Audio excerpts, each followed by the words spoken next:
Hello, good afternoon.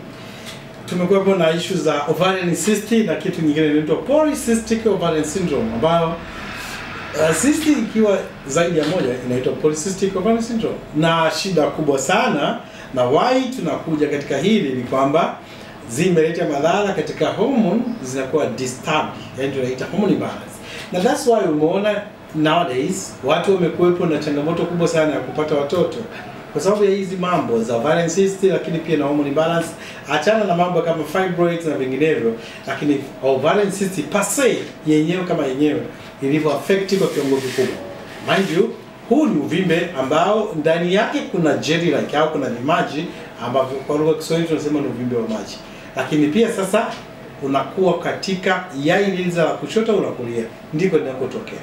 Na it goes direct to disturb that uwezo wa wewe kupata watoto, lakini pia na ile kubalance hormone zako vizuri na kuendelea na mambo mengine.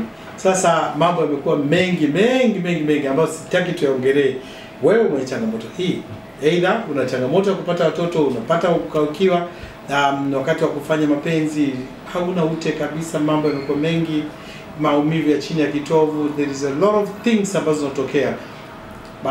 Usikose kunitafuta na damu na kuhakikishia, acha niwe msaada kwa. Tunatumia dawa ambazo zina chemical kabisa zilizotengenezwa kwa mboga na matunda, na that's why tunakuwa na ujasiri ya kwamba tunalimaliza. Hakuna mambo ya kufanya operation.